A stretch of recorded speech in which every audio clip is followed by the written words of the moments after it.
So, good evening, all. I'm A.K. Giri. I'm a lawyer, and I mostly deal in the technology law and criminal cases as well as the fraud cases. Anything which is involved in the technology, I look such cases.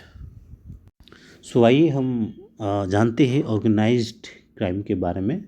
Organised crime को section 1091A के अंदर introduce किया गया है भारतीय संहिता के अंदर। सबसे पहले हम इस सेक्शंस को रीड आउट करते हैं तो बहुत सारी चीज़ें क्लियर हो जाएंगे। Any continuing on lawful activities including kidnapping, robbering, vehicle theft, extortions you know very well, it was also given in the IPC, तो वो तो सेम है। लैंड ग्रेबिंग को एक नया इंट्रोड्यूस किया गया हियर। लैंड ग्रेबिंग का मतलब होता है ना अवैध कब्जा, इस तरह के ऑफेंस को इसमें इंट्रोड्यूस किया गया। Contract killing, you know very well that. Economic offence, एक नया इसमें वर्ड्स को ऐड किया गया है।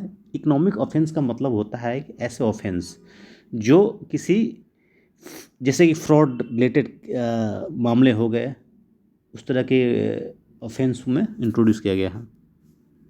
जैसा कि criminal breach of trust. Criminal breach of trust का मतलब होता है, एग्जाम्पल के तौर पे मैं समझाऊँ कि सपोज मैं अपनी घड़ी को किसी दुकानदार को रिपेयर करने के लिए दिया, बट वो रिपेयर नहीं किया और वो घड़ी रख लिया और मुझे वापस नहीं किया, तो इससे ये क्रिमिनल ब्रीच ऑफ ट्रस्ट हो गया। आईपीसी के सेक्शन 405 और 406 के अंदर इसको इंट्रोड्यूस किया गया था। इसमें भी ये इकोनॉमिक ऑफेंस के अंदर इंट्रोड्यूस कर दिया गया है।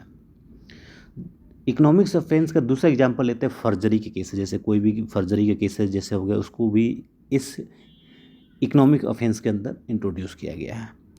Counter fitting of currency. Counter fitting currency मतलब जाली नकली करेंसी बनाना, इस तरह के ऑफेंस को भी इकोनॉमिक ऑफेंस के अंदर ही इसको डाल दिया गया है। वैल्यूएबल सिक्योरिटीज़ का या मतलब किसी सिक्योरिटीज़ को गिरवी रखना और उस पर फ्रॉड करना, उस तरह के कार्य को भी इसके अंदर इकोनॉमिक्स ऑफेंस के अंदर इंट्रोड्यूस किया। Financial scheme, you know very well, मतलब कि ऐसे बहुत सारे फ्रॉड होते हैं फिनेंस के नाम पे, जैसे कि कोई इन्वेस्टमेंट के नाम पे फ्रॉड करता है। बहुत सारे ऐसे स्कीम्स है। Running Ponzi schemes, you know very well. Running Ponzi schemes को इसलिए इंट्रोड्यूस किया गया है, इससे बहुत मैं प्रभावित भी हूँ और ये होना भी चाहिए। रनिंग पोंजी स्कीम्स का मतलब होता है कोई ऐसा कंपनी जो बताती है सामने से आकर कि आप हमारे यहाँ इन्वेस्ट करें तो आपका 3 साल में पैसे 4 गुना 5 गुना, इस तरह के लोभ देती है। उस तरह के स्कीम्स को हम लोग रनिंग पोंजी स्कीम्स कहते हैं। ये भी, इस तरह के ऑफेंस को भी हम इकोनॉमिक ऑफेंस के अंदर इंट्रोड्यूस कर दिया गया है। एग्जाम्पल के तौर पे कहूँ रनिंग पोंजिंग स्कीम का, जैसे शारदा ग्रुप हो गए केसेस, रोज़ वैली का केस हो गया, पर्ल्स का केस हो गया, इस तरह के केसेस को रनिंग पोंजी स्कीम कहा जाता है। इसको भी हम इकोनॉमिक ऑफेंस के अंदर ही इंट्रोड्यूस कर दिया गया है। Mask marketing fraud, you know very well that. Mask marketing मतलब कि लॉटरी लग गई, बहुत सारे ऐसे कॉल्स रिसीव हो गए कि आपको जियो की तरफ से लॉटरी लगी हुई है, आपको 10 लाख की लॉटरी लगी होगी, इस तरह के स्कीम्स कोई फ़ोन करके करता है। या और भी एग्जांपल मैं देता हूँ, जैसे कोई मेल रिसीव होती है कि आपको टीसीएस में ये जॉब आप सेलेक्ट हो चुके हैं, आपको ये डॉक्यूमेंट लाना और इतने पैसे लेके आना, इस तरह के फ्रॉड करते हैं, उसको हम बोलते हैं मास्क मार्केटिंग फ्रॉड। इसको भी हम इकोनॉमिक्स ऑफेंस के अंदर ही डाल दिए, तो एक बहुत बड़ा ऑफेंस बन गया economic offence. Multi level marketing schemes मतलब 3 लोगों को लाओ, आप 3 और इसमें ऐड करो, 4 लोगों को ऐड करो, नेटवर्क बनाने के लिए जो भी स्कीम करते हैं, इस तरह के स्कीम्स को भी हम लोग मल्टी लेवल मार्केटिंग स्कीम्स के अंदर इंट्रोड्यूस किया गया है। आरसीएम हो गए और बहुत सारे जैसे इस तरह के लोग हैं जो स्कीम करते हैं, लोगों को ठगते हैं, 4 लोगों को बनाने के बाद इतने पैसे इकट्ठा करते हैं, उसको भाग जाते हैं। इस तरह के स्कीम को हम लोग मल्टी लेवल मार्केटिंग स्कीम के अंदर इंट्रोड्यूस किया गया है।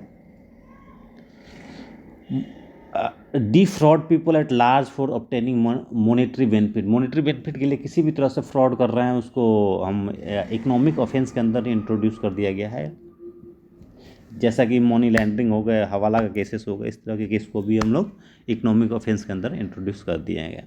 आगे हम इसके सेक्शंस को पढ़ेंगे तो इकोनॉमिक ऑफेंस को इंट्रोड्यूस किया। इकोनॉमिक ऑफेंस के अंदर बहुत सारे चीज़ों को ऐड कर दिया गया है।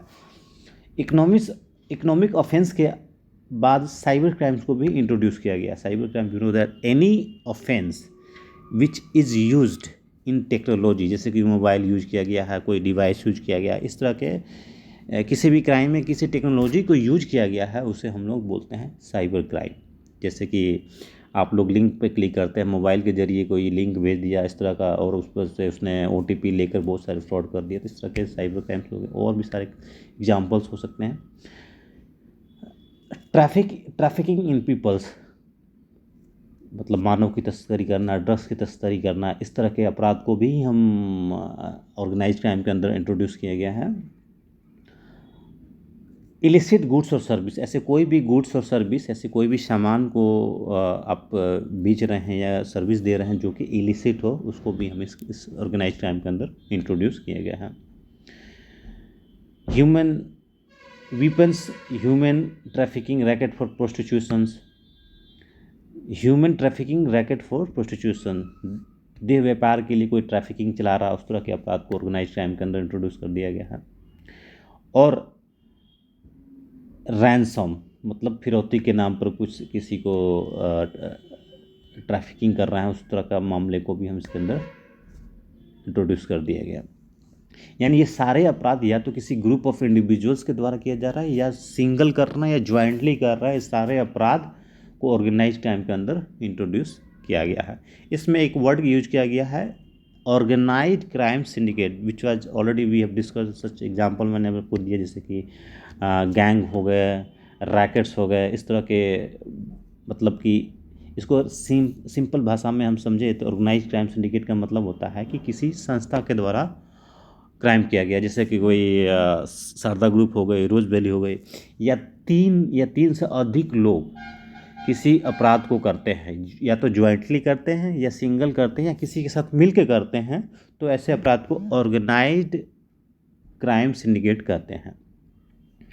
अब इस अपराध में सज़ा कितनी है? तो इस अपराध में सज़ा जो मैक्सिमम दी गई है वो डेथ पेनल्टी है।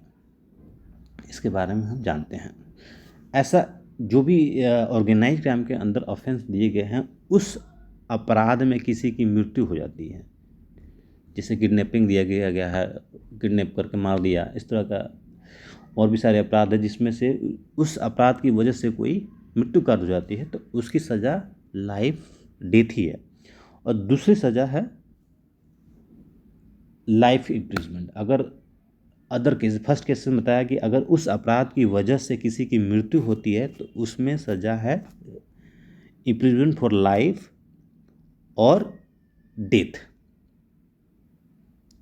Along with fine. 3 लाख की इसमें फाइन है, मृत्यु की सज़ा भी हो सकती है, और मिनिमम उसका है लाइफ इम्प्रिजमेंट। दूसरा कंडीशन है, अगर मृत्यु नहीं होती है तो सज़ा है उसकी 5 साल और 5 लाख रुपए। तो ये था ऑर्गेनाइज्ड क्राइम के बारे में। ऐसे न्याय संहिता के बारे में और जानने के लिए आप इस चैनल को सब्सक्राइब कर सकते हैं। ऐसा कोई भी सेक्शन इसके अंदर जो आपको समझ में नहीं आता है, आप हमें कमेंट बॉक्स में नीचे डाल दें, हम उसके ऊपर वीडियो बनाकर आपको भेज देंगे। So thank you for watching this video. Good night, bye bye.